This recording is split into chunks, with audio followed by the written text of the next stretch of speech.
आज एक और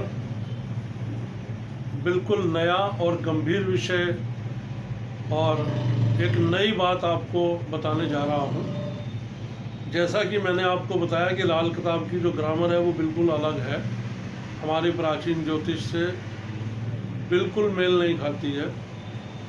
उनकी अपनी बनाई हुई जो भी इनके राइटर रहे हैं उनकी, हालांकि बड़ा प्रचलित किया जा रहा है, बड़ा प्रचारित किया जा रहा है कि ये पंडित रूपचंद जोशी जी ने लिखी है ये किताब, लेकिन उसके कोई प्रमाण नहीं है। ये यही सत्यता है, उसके कोई प्रमाण नहीं है। लेकिन लाल किताब वास्तव में ज्योतिष का वो ग्रंथ है, इसको हम किताब भले ही कह दें लेकिन किताब नहीं, वो एक ऐसा ग्रंथ है जिसकी उपमा किसी के साथ नहीं की जा सकती, ना ही कोई इनकी बराबरी करता है। सब पंक्तियां हैं अपनी अपनी जगह, सब महान है, सब ठीक है, लेकिन जितना सरल तरीका, जितनी सरल भाषा में ये किताब लिखी गई है उतना किसी ने नहीं लिखा। और चूंकि आज जो जितना भी ज्योतिष है वो सारा का सारा जो है अनुभवों पर आधारित है।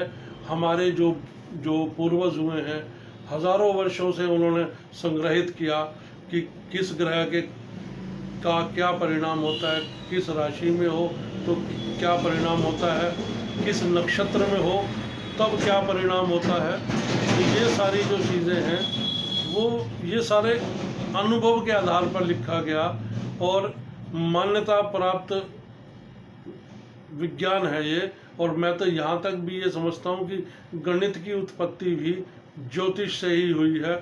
इसका भी मैं आपको अलग से एक वीडियो जो है वो मैं लोड करूँगा इसमें YouTube पर, आप उसको देखिएगा और समझिएगा। खैर, तो विषय चल रहा था कि भाई आपको एक नई बात बताने जा रहा हूँ और बिल्कुल नया गणित आपको समझाने जा रहा हूँ। अपना कागज़ पेन तैयार रखिए, भले ही इसको स्टॉप कर लें, आप कागज़ पेन तैयार कर लें। जितने भी ज्योतिष को, प्राचीन ज्योतिष को या अन्य पद्धतियों को मानने वाले या पढ़ने वाले जितने भी स्टूडेंट हैं या ज्योतिषी हैं, उनको मैं बहुत विशेष बात बताने जा रहा हूँ। अभी तक हम लोगों को ये पता है कि 12 राशियाँ हैं, हर राशि का अपना अपना एक मालिक है, मालिक ग्रह है।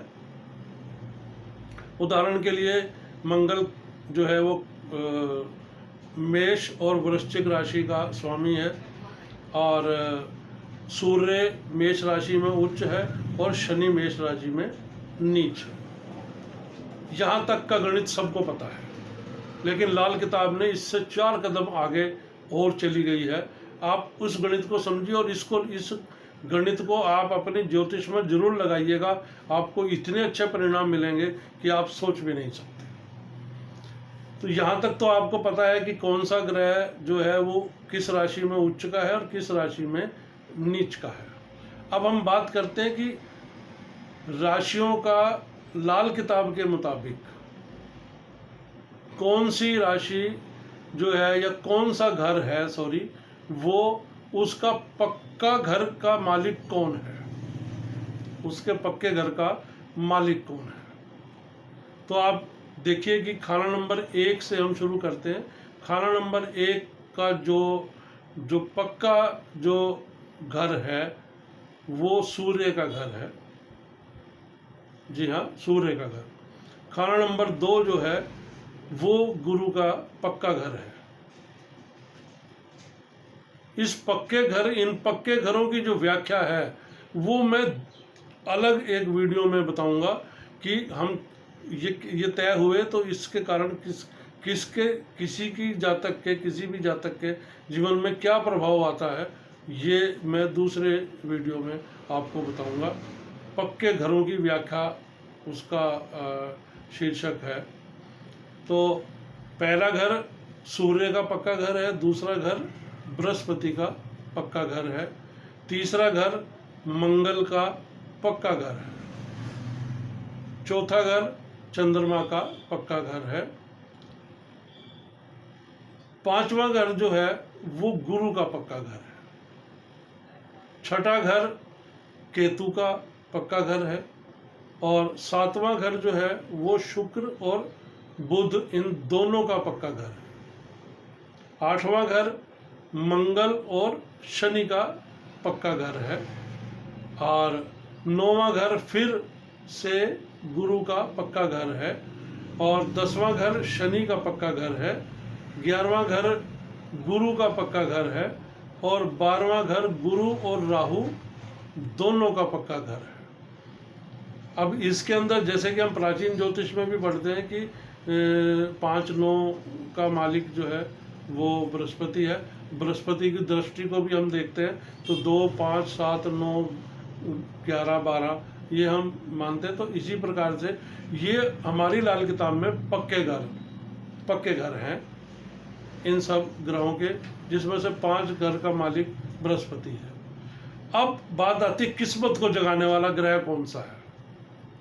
ये आपने कहीं नहीं पढ़ा होगा, सिर्फ लाल किताब की अपनी व्याख्या है कि किस्मत को जगाने वाला ग्रह कौन सा है। तो आप ये मानकर चलिएगा कि जो हमारी लाल किताब कहती है वो आप उस हिसाब से लोगों के उपाय भी कराना, जातकों के जो पीड़ित हैं उनके भी, तो बड़े अच्छे रिजल्ट आएंगे। तो जो किस्मत को जगाने वाला ग्रह है वो है खाना नंबर 1 का मंगल। खाना नंबर 2 का चंद्रमा है। किस्मत को जगाने वाला ग्रह चंद्रमा खाना नंबर 2 में। और खाना नंबर 3 में बुध है, किस्मत को जगाने वाला ग्रह। और खाना नंबर 4 में का जो किस्मत जगाने वाला ग्रह है वो चंद्रमा ही, खुद चंद्रमा ही है, क्योंकि चौथा घर चंद्रमा का है कर्क राशि का। 5वां घर जो है वो किस्मत जगाने वाला जो ग्रह है वो सूर्य है। 6ठा घर जो है वहाँ किस्मत को जगाने वाला ग्रह राहु। 7वां घर शुक्र। 8वां फिर चंद्रमा। 9वां बृहस्पति। 10वां ग्रह, 10वां घर जो है किस्मत को जगाने वाला जो ग्रह है वो शनि है। और 11वां जो है वो गुरु है। और जो 12वां है वो केतु है। तो ये तो था किस्मत को जगाने वाला ग्रह। अब बात ये आती है, ये ऐसा गणित भी आपको कहीं नहीं मिलेगा, इसको भी थोड़ा ध्यान से समझ लीजिए कि किस ग्रह का उपाय हो सकता है और किस ग्रह का उपाय नहीं हो सकता, क्योंकि उसने जो भी फल आपको देना है, जो भी उस ग्रह ने फल देना है उसका फल अटल है, उसे इधर से उधर नहीं किया जाता। उसे हम कहते हैं ग्रह फल का ग्रह, ग्रह फल का ग्रह, जिसका स्वभाव अटल है, जिसका देना अटल है, वो अच्छा दे कि बुरा दे उसमें कोई बदलाव नहीं कर सकते। तो वो है पहले ही घर का जो मालिक है वो है राहु, जिसका अटल है, वो जो भी रिजल्ट देगा वो देगा, वो अच्छा दे तो भी बुरा दे तो भी, उसमें हम कोई किसी प्रकार का कोई उपाय नहीं कर सकते, कोई रेख में मेख नहीं मार सकते।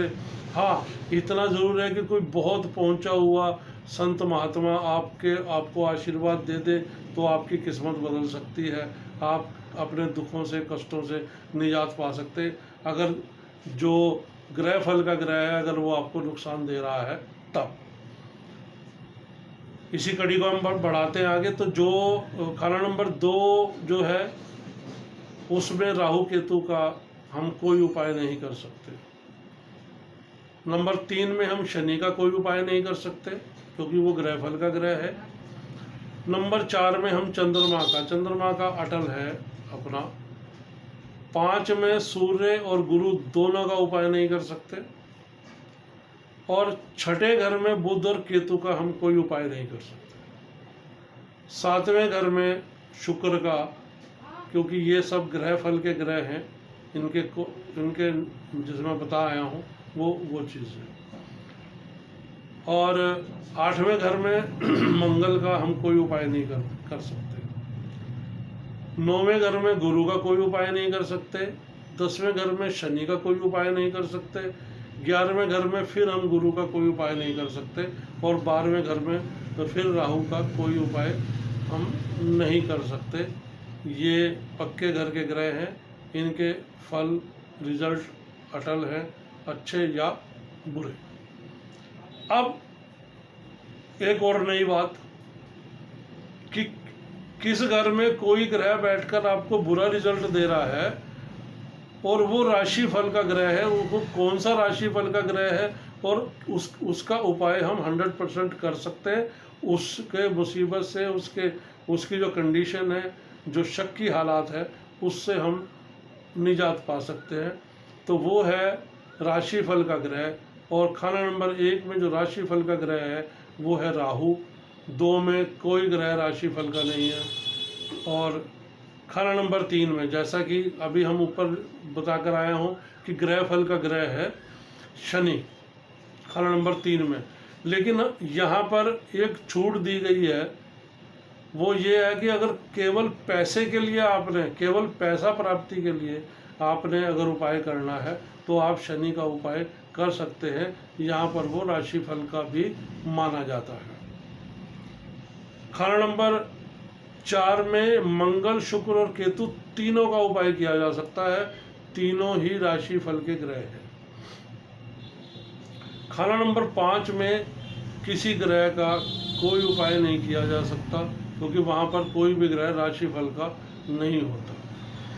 खाना नंबर 6 में जो नर ग्रह हैं, यानी सूर्य, मंगल और बृहस्पति, इनका उपाय हो सकता है, प्लस शनि का उपाय हो सकता है, क्योंकि यहाँ पर ये ग्रह राशि फल के ग्रह गिने जाते हैं। खाना नंबर 7 में सूर्य, गुरु और राहु, इन तीनों का उपाय किया जा सकता है, क्योंकि ये यहाँ पर राशि फल के ग्रह हैं। और खाना नंबर 8 में किसी ग्रह का कोई उपाय नहीं किया जा सकता। यहाँ कोई भी ग्रह जो है वो राशि फल का नहीं है। खाना नंबर 9 में शनि राशि फल का है, इसलिए उसका उपाय किया जा सकता है। खाना नंबर 10 में बुध और केतु दोनों जो हैं वो